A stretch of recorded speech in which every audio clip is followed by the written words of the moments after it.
hindi mo napapansin, tunay kayang mahal ka sa akin.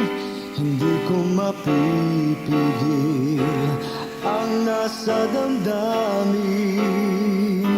Minsan pa nga ay ninais na dayain na lang ang isip ko, kahit alam ko na ang pag-ibig mo'y di na maaari pang sa akin.